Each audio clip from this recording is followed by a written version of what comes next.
दोस्तों, अगर आप बाज़ार में अपना पैसा इन्वेस्ट करना चाहते हैं तो अभी जुड़े एंजल ब्रोकिंग के साथ में, क्योंकि यहाँ आपको मिलती है एक अच्छी एडवाइस और भरोसेमंद सर्विस। और यहाँ अकाउंट ओपन करना भी है बिल्कुल फ्री ऑफ कॉस्ट। तो आज ही जुड़े एंजल ब्रोकिंग के साथ में। अकाउंट ओपनिंग लिंक डिस्क्रिप्शन में है। आज ही अपना अकाउंट ओपन कराएं। में आप सभी का स्वागत है। मैं हूं सुमित और बाज़ार में जो बिकवाली का दौर कल शुरू हुआ था वो आज भी प्रिवेल कर रहा है। ख़ास तौर से मार्केट्स में आज फर्स्ट हाफ से ही प्रेशर देखने को मिला। थोड़ा बहुत ईज आउट ज़रूर हुआ था बीच में दोपहर में कहीं, लेकिन सेकेंड हाफ में जो बिकवाली है वो वापस इंटेंस होते हुए दिखाई पड़े। तो रादर आप कह सकते हैं ये एक वॉलेटाइल सेशन आज मार्केट्स में बनते हुए दिखाई पड़े, जहाँ पे उतार चढ़ाव के बीच में भारतीय बाजार प्रेशर के साथ ही बंद होते हुए दिखाई पड़े। प्रेशर रहा मिड कैप में, स्मॉल कैप में, जहाँ पे कुछ हद तक बिकवाली आज फिर से एक बार देखने को मिली। इनफैक्ट अगर आप मई की ही स्थिति देखेंगे तो ये पिछले 10 साल में इतनी ज़्यादा सेल ऑफ वाला मई अभी तक नहीं देखने को मिला। इससे पहले करीब 5.5%, 6.5% की जो बिकवाली आई थी वो आई थी सन 2012 में, और उसके बाद आज इतनी इस पूरे महीने में अब तक 5.5 से 6% के आसपास की एक इंटेंस सेलिंग हम मार्केट्स में ऑलरेडी देख चुके हैं। और ये intense selling front line index में है। आप मिड कैप स्मॉल कैप में जाएंगे तो वहाँ तो हायर लेवल से करीब 40% तक की वैल्यू इरोजन अलग अलग स्टॉक्स के अंदर आपको देखने को मिल चुकी है। आज के लिए सबसे ज़्यादा प्रेशर एक बार फिर से फार्मास्यूटिकल स्पेस पे, और उसमें भी डीवीस और इप्का, दो कंपनियां थी जो कि मेजरली सेल ऑफ के अंदर में थी। डीवीस में लगातार दूसरा दिन जबकि करीब 7-8% के आसपास की बिकवाली देखने को मिली, और इप्का लैब में भी करीब 6 से लेकर 8% तक का फॉल आज के सत्र के अंदर आता हुआ दिखाई पड़ा था। IT, pharma, FMCG, real estate, ये कुछ और ऐसे स्पेस थे जहाँ पर प्रेशर बनता हुआ दिखाई पड़ रहा था। पावर, ऑयल एंड गैस के अंदर भी कुछ हद तक प्रेशर देखने को मिला। तो ओवरऑल बेसिकली ब्रॉडर मार्केट्स के अंदर ही आज दबाव बनता हुआ दिखाई पड़ रहा था। इंडिविजुअली अगर स्टॉक स्पेसिफिक देखेंगे तो कोई खास ऐसा स्टॉक था नहीं जहाँ पर तेज़ी हो। 2-3 नाम में इसमें एबर्ट में खरीदारी देखने को मिल रही थी। अशोक लेलैंड आज सेकंड डे जबकि तेज़ी के अंदर कामकाज करता हुआ दिखाई पड़ रहा था। कोरोमंडल में एक तरफ खरीदारी देखने को मिल रही थी।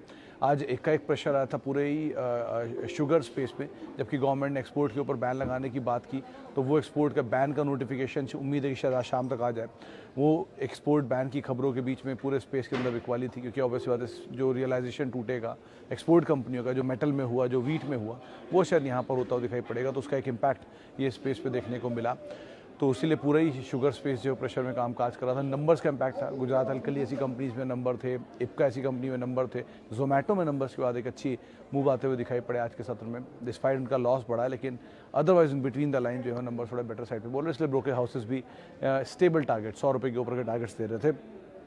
2 लिस्टिंग हुई आज, जिसमें एक डिलीवरी की लिस्टिंग करीब 11% प्रीमियम पे आज लिस्ट होता हुआ दिखाई पड़ा, और उसके अलावा जो दूसरी लिस्टिंग थी वो भी 3-3.5% के आसपास की तेज़ी में लिस्ट होते हुए दिखाई पड़ा। तो बहुत सारी आज इवेंट्स थे, और उन इवेंट्स के बीच में मार्केट्स में एक वोलेटाइल सेशन आज के सत्र में देखने को मिला।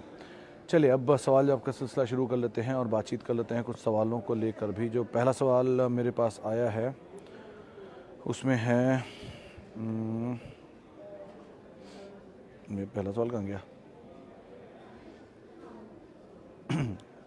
मेजरली मार्केट्स में आज तो सबसे पहला सवाल कि आज कोल इंडिया में क्या किया जाए। देखिए, कोल इंडिया केस में सर कल तो पहली चीज़ नंबर है, तो नंबर सबसे क्रूशियल पार्ट है। तो आप नंबर को ही कॉल लेके, नंबर के अकॉर्डिंग ही यहाँ पे आप कॉल लेके कुछ भी करेंगे।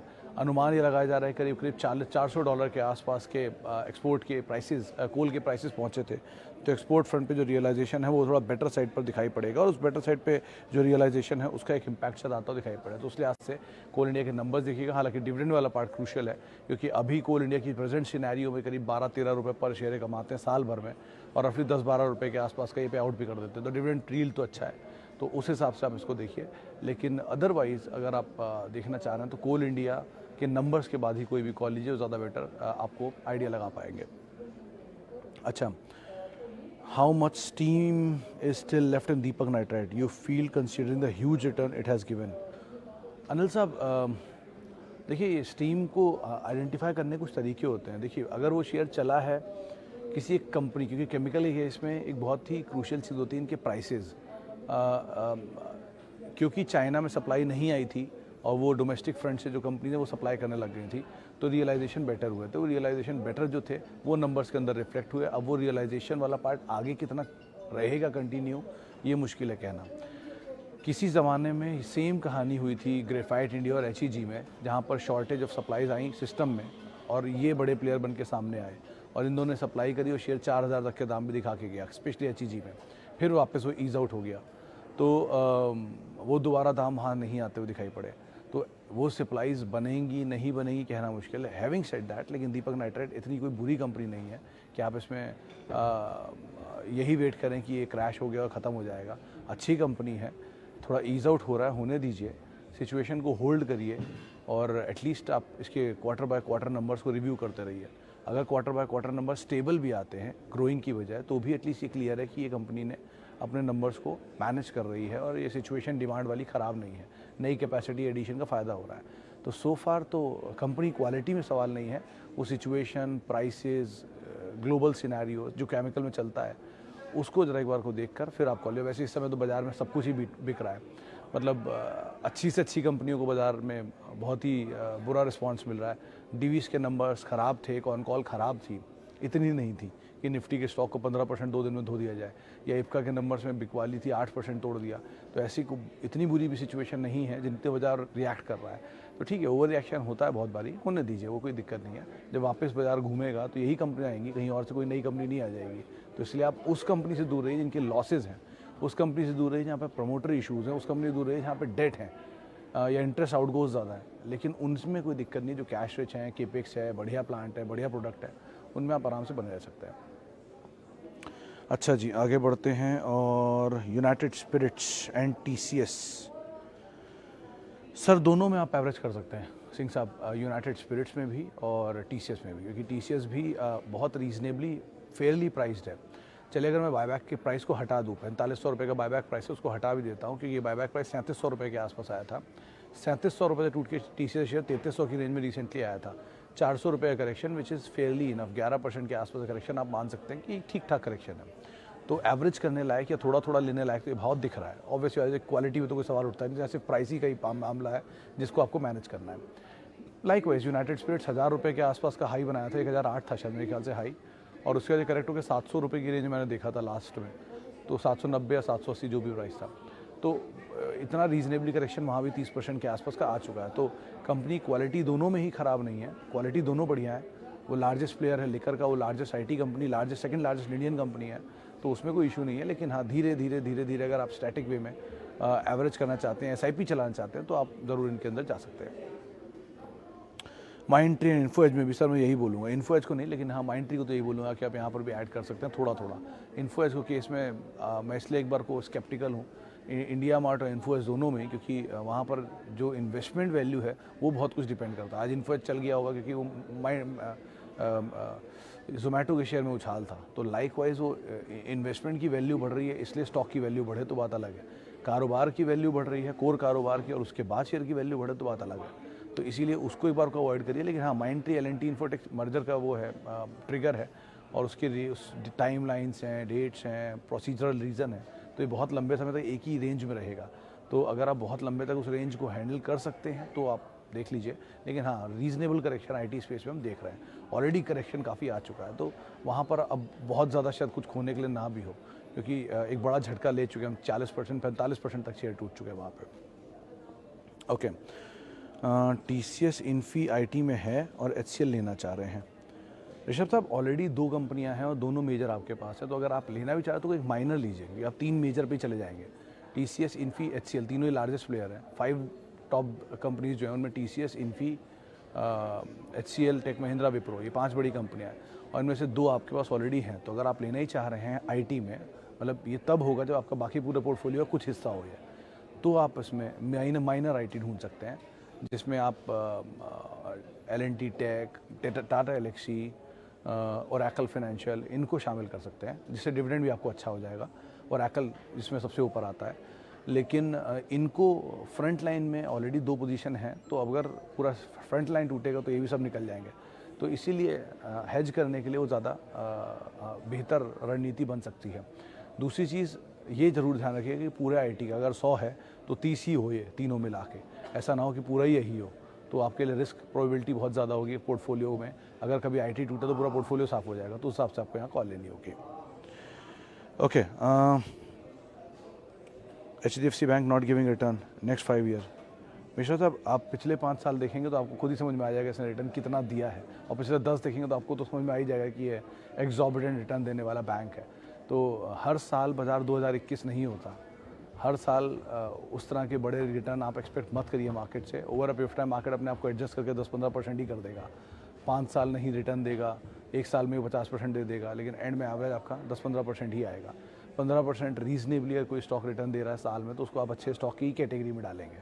मतलब रेयर केस में होता है जो 20% के आसपास के रिटर्न्स देते हैं, और ये TTML टाइप जो रिटर्न आते हैं वन ऑफ, ये कुछ सालों में अपने आप ही एडजस्ट होकर उतने ही बन जाते हैं। तो ये वन ऑफ वाले रिटर्न में लकी होना ज़्यादा इंपॉर्टेंट है कि आपको बॉटम पे मिला और आपने टॉप पे बेच दिया, लेकिन वो हर कंपनी के साथ पॉसिबल नहीं है। तो बेटर यही है आप HDFC बैंक की क्वालिटी पे फोकस करें, और अगर आपको लगता है प्राइस ज़्यादा है तो ईज़ आउट होने का वेट करें। ईज़ आउट हो ही गया, ये लोग के आसपास काम ही कर रहा है, तो बहुत कुछ खोने के लिए है नहीं। तो अगर वो थोड़ा टूट भी गया है तो पिछली पुरानी हिस्ट्री भी देख लीजिए उसकी, बड़े रिटर्न देने के बाद टूटा है, बहुतों की वेल्थ क्रिएट करने के बाद टूटा है, तो उसके हिसाब से आप यहाँ कॉल लीजिएगा। डिविस को, हाँ सर, मतलब ऋषभ साहब, मुझे कोई ऐसी बड़ी खराबी लग नहीं रही। डिविस को लास्ट टाइम इतनी बुरी तरह मैंने टूटते हुए तभी देखा था जब ये 600 रुपये का लो बनाया था इसने, और वो 600 रुपये से लो बना के 1100 पहुंच गया था 2 महीने के अंदर ही, और 1100 के बाद वो आज आपके सामने 4500 भी दिखा चुका है। तो क्योंकि बहुत ज़्यादा भागा था तो बहुत ज़्यादा शायद बाज़ार का गुस्सा निकल रहा है इसके ऊपर, लेकिन इतनी कोई ख़राब सिचुएशन नहीं है। 15% इंडेक्स के स्टॉक का टूट जाना बड़ी बात होती है, वो भी बिना किसी बड़े रीज़न के। सो फार कॉन कॉल में ऐसा कुछ नहीं बोला जो कल कॉन कॉल मैंने सुनी भी, और यही 2-3 चीज़ें थी कि एक वो आपकी गाइडेंस नहीं देंगे FY23 के लिए, उनके एक प्रोजेक्ट एक प्लांट को अप्रूवल मिलने में थोड़ी देरी हो रही है, और फॉरेक्स को लेकर सिचुएशन थोड़ी सी क्रिटिकल हो रही है। ये 2-3 चीज़ें थी जो उन्होंने बोली थी, उसके बाद बाजार ने इसको इतना बुरी तरह रिएक्ट करके दिया है। तो ओवर रिएक्शन ज़्यादा दिख रहा है, तो आप थोड़ा बहुत एवरेज कर सकते हैं। अगर आपका नज़रिया 15 ही साल का है तो फिर तो कोई दिक्कत नहीं है। ऑब्वियसली बात है, फार्मा इज़ द फ्यूचर, आप यही मान के चल सकते हो बाजार में। अच्छा, अमर राजा 40% लॉस में हूँ, किस में स्विच करूँ लॉस कवर हो जाए? मिश्रा साहब, क्यों अगर आप स्विच करना चाह रहे हैं, अगर आपने उस समय पर ये कंपनी ली होगी 40% ऊपर, तो आपको यही लगा होगा ना कंपनी ऊपर बढ़ेगी। लॉस लेने के लिए तो कोई शेयर नहीं लेता ना। तो उस समय अगर आपको लग रहा था कि कंपनी सही है, तो अभी क्या प्रॉब्लम आ गई? आपने उस समय पढ़ा होगा इसके बारे में, नहीं पढ़ा था तो अब पढ़ने की क्या ज़रूरत है, ऑलरेडी नीचे आ चुका है। Having said that, Amar Raja battery जो ऑटोमोटिव स्पेस है, नॉन ऑटोमोटिव स्पेस है, EV स्पेस है, या फिर रेलवेज़ हैं, उनके लिए one of the largest players हैं जो कि बैटरी बनाते हैं। इनके एक प्लांट को लेकर अप्रूवल पेंडिंग है आंध्र प्रदेश में, जो कि एक बड़ा प्लांट है। अगर उसका अप्रूवल क्लीन हो जाता है तो कंपनी के लिए एक अच्छा स्टेप हो सकता है। EV को लेकर कंपनी ऑलरेडी कामकाज कर रही है। 1-2 छोटी कंपनी को इन्होंने एक्वायर भी किया था इसी कारोबार के एक्सपेंशन को लेकर, और बातचीत है कि शायद कुछ और कंपनी एक्वायर करेंगी लिथियम स्पेस के अंदर, जिससे और मार्जिन थोड़े बेटर हो जाए। ऑटो टूट रहा है और प्लस बाजार ही टूट रहा है, मिड कैप ही टूट रहा है, तो फिर तो अभी कुछ भी कहना मुश्किल है। लेकिन लॉस में अगर आपने अपना ही पैसा डाला है तो लॉस में मत बुक करिए। ये उनके लिए ज़्यादा दिक्कत वाली चीज़ होती है जो F&O में ट्रेड करते हैं। उनको हर महीने मार्जिन देना होता है पोजीशन रोल ओवर करने के लिए, क्योंकि आपने अपनी पोजीशन में लिया हुआ है, कैश में शेयर लिए हुए हैं, तो कुछ ले नहीं रहा है, डिविडेंड दे ही रही है ना एंड में कंपनी। कुछ समय आप होल्ड कर लीजिए, 40 से तो कम ही होगा, ज़ीरो तो नहीं बन सकती कंपनी, एटलीस्ट इतनी कामकाज तो कर ही रहे हैं। गाडा साहब के बारे में आप पढ़ेंगे कभी, जो कंपनी की CMD है, अपने आप ही आपको रियलाइज़ हो जाएगी कंपनी इतने सालों से कैसे होल्ड हो रही है। तो एक समय में फैंसी थी, आज थोड़ी सी ईज आउट हुई है, तो इसलिए आपको प्रेशर लग रहा है। लेकिन अगर आपने खुद लिया है तो लॉस तो एटलीस्ट मत बुक करिए टिल द टाइम। अगर आप इन्वेस्टर हैं तो, ट्रेडर हैं तो आपका स्टॉप लॉस हमेशा ही आपको लगा के चलना चाहिए था। ओके। मन्नापुरम एक्यूमुलेट, मुगली साहब, मन्नापुरम से बेटर तो मुथूट है इस स्पेस में, लार्जेस्ट प्लेयर वही है गोल्ड फाइनेंसिंग स्पेस में। मन्नापुरम में एक ही कंसर्न है इनका, हाउसिंग फाइनेंस बिजनेस और SME बिजनेस, जहाँ पर थोड़ा कंसर्न रहा है मार्जिन्स के तौर पे। लेकिन लार्जली अगर आप बड़े प्लेयर के साथ जाना चाह रहे हैं तो मुथूट ज़्यादा बड़ा प्लेयर है, जो कि गोल्ड फाइनेंसिंग स्पेस में और लार्जेस्ट प्लेयर है। 8 करोड़ रुपए पर ब्रांच के आसपास का उनका रेवेन्यू है, और 181-182 टन के आसपास गोल्ड रिजर्व वो रखते हैं, और डोमिनेंस है साउथ में, और अब वो नॉर्थ में भी एक्सपैंड कर रहे हैं, तो उनके पास ज़्यादा स्कोप है एटलीस्ट गोल्ड फाइनेंसिंग प्लेयर अगर आप खेल ढूंढ रहे हैं तो। लेकिन अगर आप SME में जाना चाह रहे हैं तो फिर PSU बैंक्स ज़्यादा बड़े प्लेयर कहलाते हैं, तो आप उनको देख सकते हैं। तो मन्नापुरम क्योंकि प्राइस वाइज बहुत अट्रैक्टिव हो चुका है, 90 रुपये वापस आ गया जहाँ से चला था, और ये ऐसा नहीं है कि छोटा दाम है, इसका इक्विटी साइज़ बड़ा है मन्नापुरम मुथूट से, इसलिए भी ये आपको सस्ता दिख रहा है, लेकिन ऐसा सस्ता है नहीं। सो लाइकवाइज आपको कॉल लेनी होगी कि आप अगर प्लेयर में जाना चाहते हैं, किस सेगमेंट में जाना चाहते हैं, लार्जेस्ट के साथ जाना चाहते हैं या सिर्फ प्राइस के साथ जाना चाहते हैं, तो आप कॉल लीजिएगा उसके हिसाब से। Okay, what are sectors which are safe bet during situation like this? Vishal साहब देखिए, 3 डिफेंसिव स्पेस के जो सेक्टर थे उनको ही सबसे ज़्यादा मारा जा रहा है, आईटी, फार्मा, एफएमसीजी। एफएमसीजी पहले टूट चुका, आईटी फार्मा की धुलाई आप 2 दिन से देख ही रहे हैं। अब रही बात कि कौन से सबसे सेफेस्ट बेट होते हैं, तो मेरी सीमित जानकारी ये कहती है कि सबसे सेफ होता है इस टाइम डिविडेंड बेस्ड कंपनियों में जाना। जब बाज़ार तेज़ी में होता है बहुत, जिसे कहते हैं बेहिसाब तेज़ी, जो कुछ दिन पहले थी, वो बेहिसाब तेज़ी के समय पर आपको ग्रोथ स्टॉक ढूंढने होते हैं जो कि एग्रेसिव चले, जिनमें कोई हिसाब किताब ही नहीं है, बस नाम ली और चल दिए। दूसरी तरफ जब बाजार मंदी में होता है और बहुत डीप कट्स लग रहे होते हैं मार्केट में, तब आप ढूंढते हो डिफरेंशिव डिविडेंड यील्डिंग स्टॉक, जहाँ से हर साल का 7-8% आपको निकल आए। तो इस समय आप वो शेयरों को ढूंढ सकते हो जहाँ पर डिविडेंड अच्छा मिले। पीएसयू तो है ही, पीएसयू के अलावा प्राइवेट में अच्छे नाम है, ओरेकल हुआ, सनोफी हुआ, टाटा स्टील हुआ रहा, अब तो गुडईयर हुआ। ऐसी कंपनियां जो कि अच्छा डिविडेंड देती हैं। एक सूची में और बना ही रहा हूँ, मैं भी कोशिश करता हूँ उसको कंपाइल करने की। तो ऐसी कंपनियां जिनके डिविडेंड अच्छे हों उनको आप तलाश कर रख लो, क्योंकि वो सेफेस्ट बेट होते हैं ऐसे सिचुएशन में जहाँ पर आप एटलीस्ट एक फिक्स रिटर्न तो आपको मिल ही जाएगा साल का। तो उसको बाजार पहले पकड़ लेता है, फिर अभी नहीं, जब मंदी बहुत प्रिवेल करेगी बाजार में तब फिक्स रिटर्न आदमी ढूंढता है। तो फिक्स रिटर्न में आपको दिख ही रहा है इसका साल का इतना रिटर्न मिल ही जाएगा, तो आप उसके ऊपर फोकस करने लगते हो, तो उनकी प्रेफरेंस पहले हो जाती है। ये हमारी नहीं है, बड़े इंस्टीट्यूशंस की भी ऐसी प्रेफरेंस होती है, तो लाइकवाइज आप उनके साथ जा सकते हो। बाकी आईटी, फार्मा एंड एफएमसीजी सबसे सेफेस्ट बेट बाजार में माने जाते हैं। ओके, धनंजय साहब, टाटा स्टील के केस में ये साइक्लिकल प्ले है। आप ऐसे समझिए कि एक कंपनी के नंबर जो कई सालों से नहीं आए, क्योंकि मेटल के प्राइसेस बढ़े तो उनके प्रोडक्ट जो बेचते हैं उसके दाम भी बढ़ गए, उसके दाम बढ़े तो उनको अच्छे नंबर आ गए, अच्छे नंबर आए तो उन्होंने हायर डिविडेंड दिया, हायर डिविडेंड से अपने वो डेट को ईज आउट कर रहे हैं पेरेंट फ्रंट पर, प्लस उन्होंने एक बड़ा केपेक्स उस समय पर अनाउंस किया जबकि वो कंपनी का प्राइस ऑलरेडी प्रोडक्ट के हायर साइड पर है, ये सोच के कि आगे और दाम बढ़ेंगे, और कल को दाम क्रैश हो गए या टूट गए मेटल के, तो इनके नंबर तो ख़राब होंगे ही, प्लस वो केपेक्स जो किया गया होगा वो हायर प्राइसेस को सोच के किया होगा, जिसका इंटरेस्ट भी उन्हें भरना पड़ेगा। ये टाटा स्टील, सेल, जितनी स्टील कंपनियां इनके साथ है, सिंगल प्रोडक्ट पर है, इसलिए यहाँ अगर आप खेलना चाह रहे हो तो आप सेफ साइड पे जाना चाहते हो तो मेटल में वेदांता और हिंडाल्को, ये 2 नाम है जो कि डाइवर्सिफाइड है, क्योंकि वो दोनों के अलग अलग प्रोडक्ट भी हैं।